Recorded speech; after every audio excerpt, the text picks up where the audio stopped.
हमारा जो lecture number 4 है but C programming for beginner series के अंदर आज हम शुरू करने वाले हैं डेटा टाइप एंड ऑपरेटर्स, जिसका हमारा आज लेक्चर नंबर पहला है।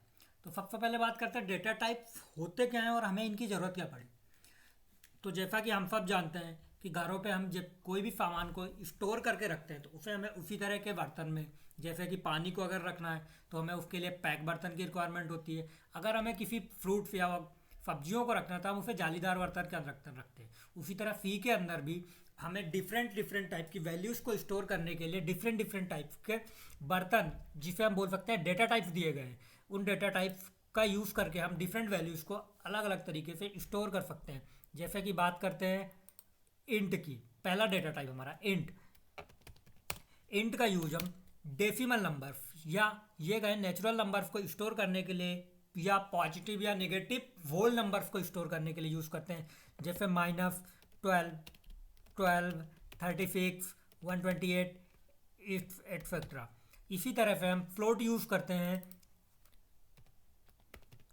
पॉइंटेड वैल्यू या डेसिमल नंबर्स या दशमलव नंबर्स को स्टोर करने के लिए, जैसे कि 3.2, 0.5, इन टाइप्स के नंबर्स को स्टोर करने के लिए हम फ्लोट का यूज़ करते हैं।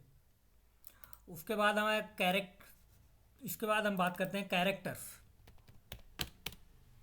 कैरेक्टर का मतलब होता है कीवर्ड्स के अंदर आपको जितने भी वेरिएबल्स, सिम्बॉल्स, कीवर्ड या जो भी चीज़ें दिख रही है, इन सभी को हम कीवर्ड कहते हैं या कैरेक्टर, सॉरी, इन सबको हम कैरेक्टर कहते हैं। कीवर्ड्स के अंदर जितनी भी चीज़ें हो, चाहे वो नंबर हो, ABCD हो, कैपिटल, स्मॉल या कुछ और, इन सभी को स्टोर करने के लिए हम कैरेक्टर टाइप का डेटा टाइप यूज़ करते हैं। और इसको हम जो भी वैल्यू स्टोर करते हैं वो हमेशा सिंगल कोट्स के अंदर लिखना पड़ता है, तभी वो एज ए कैरेक्टर स्टोर होती है।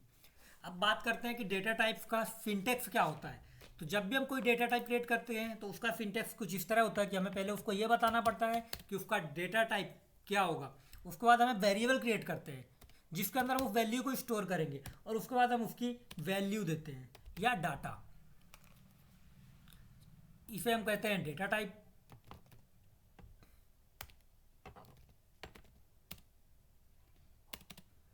This is called variable. And the last one, equal के बाद जो हमने लिखा हुआ ये इसकी वैल्यू है जो हमने इसके अंदर असाइन की है, या हम बोल सकते हैं कि डाटा, जो कि हमने डेटा टाइप के अंदर स्टोर किया हुआ है।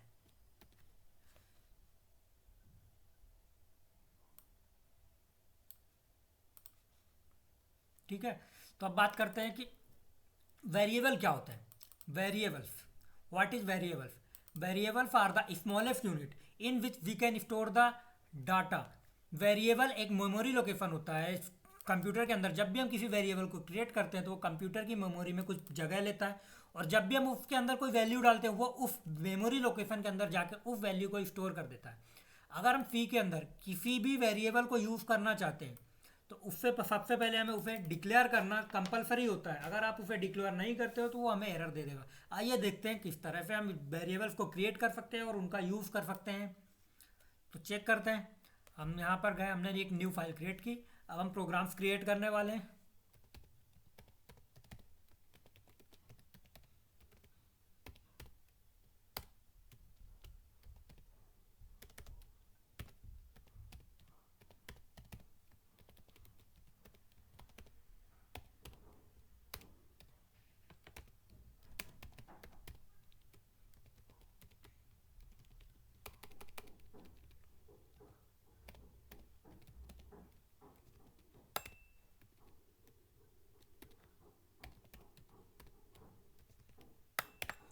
अब बात करते हैं डेटा टाइप्स की। तो डेटा टाइप्स के अंदर हम अगर वेरिएबल्स की बात कर रहे थे कि वेरिएबल्स को कैसे क्रिएट करते हैं। अगर हम मान लेते हैं कि वेरिएबल को हम क्रिएट नहीं कर रहे हैं और हम डायरेक्टली उसका यूज़ कर रहे हैं, जैसे मैंने लिखा printf %i।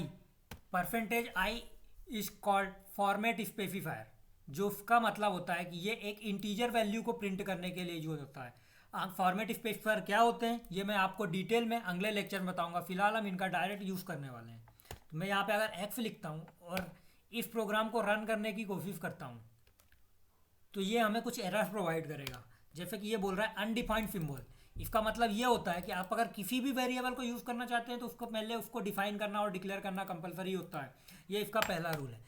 अब बात आती है वेरिएबल को डिक्लेयर करने पे करना है। तो वेरिएबल को डिक्लेयर करने के लिए हमें सबसे पहले उसका डेटा टाइप क्रिएट करना होगा। जैसे मैंने यहाँ पे लिखा इंट, क्योंकि हमने परसेंटेज आई का यूज़ किया है जो कि इंटीजरल वैल्यू को प्रिंट करने के लिए यूज होता है।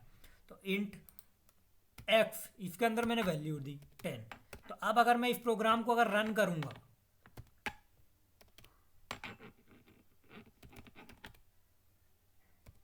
अगर अब मैं इस प्रोग्राम को रन करूंगा तो ये जहां पे भी हमने परसेंटेज आई लिखा है वहां पे एक्स की वैल्यू को प्रिंट कर देगा। ये देखिए उसने वहां पे 10 प्रिंट कर दिया। अगर इसी तरीके से हम डिफरेंट टाइप्स के वेरिएबल कैसे क्रिएट कर सकते हैं, तो परसेंटेज आई के बाद होता है फ्लोट, मतलब कि पॉइंटेड वैल्यू। तो float type y equal to 10.5। Now हम इसको भी प्रिंट करते हैं, प्रिंट एफ।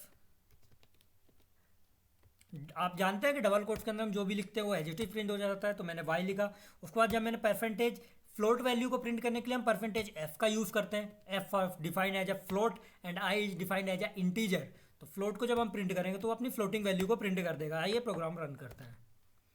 जब हमने इसको रन किया तो इसने पहले 10 प्रिंट किया, फिर y इक्वल टू 10.500, क्योंकि अपन जब भी फ्लोट वैल्यू लेते हैं तो वो पॉइंट के बाद एज अपने ऑटोमेटिकली 7 कैरेक्टर्स को रीड करता है। फ्लोट का मतलब होता है 7 कैरेक्टर्स, क्योंकि ये इसके रेंज पे डिपेंड करता है। और इसकी रेंज कितनी होती है, उसका साइज क्या होता है, इसके बारे में हम आगे चल के बात करेंगे इस बारे में। फिलहाल हमें जिस चीज़ की ज़रूरत है हम उसका यूज़ करने वाले हैं अभी।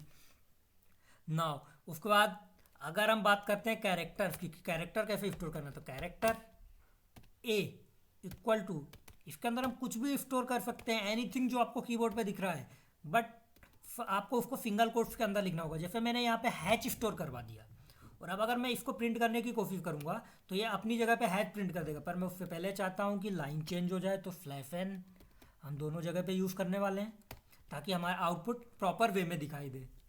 मैंने लिखा प्रिंट एफ परसेंटेज का फी यूज होता है कैरेक्टर्स को प्रिंट करने के लिए। मैंने लिखा परसेंटेज फी और कॉमा करके मैं उस वेरिएबल का नाम लिखूंगा जिसकी वैल्यू मैं प्रिंट करना चाहता हूँ।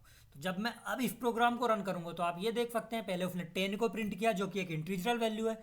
दूसरा उसने y इक्वल टू 10.5000 मतलब फिक्स डिजिट्स प्रिंट की है जिसकी एक फ्लोटिंग वैल्यू है। और उसके बाद हमने हैश को प्रिंट किया जो कि कैरेक्टर के अंदर मैंने स्टोर किया था। तो इस तरह से हम डेटा टाइप और उसके वेरिएबल्स को यूज़ करके वैल्यूज, डिफरेंट वैल्यूज को प्रिंट कर सकते हैं। बट अगर हम मान लेते हैं कि हमने कुछ एक वेरिएबल क्रिएट किया बट उसके अंदर कोई भी वैल्यू स्टोर नहीं की, तो क्या होगा। तो मैंने जैसे कि एक्स टाइप का एक वेरिएबल बनाया बट उसके अंदर मैंने कुछ भी नहीं डाला, तो क्या होगा। आइए रन करके देखते हैं। -28762।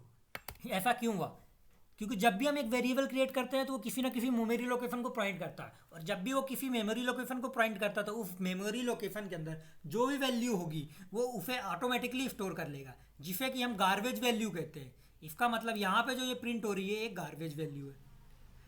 इसीलिए अगर हम ये नहीं चाहते कि गार्बेज वैल्यू प्रिंट हो तो हमें ये कंपलसरी होता है कि हम इसके अंदर एक वैल्यू फाइंड कर सकें।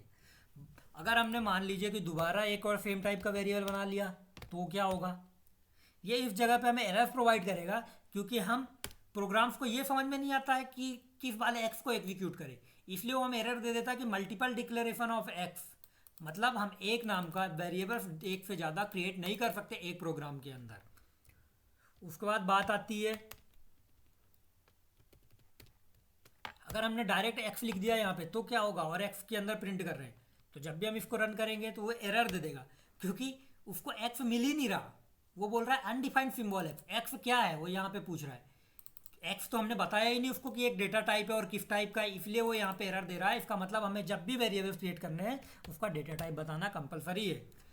जब ये बात हो गई, अब नाउ हम बात करते हैं कि ऑपरेटर्स क्या होते हैं। What is operator.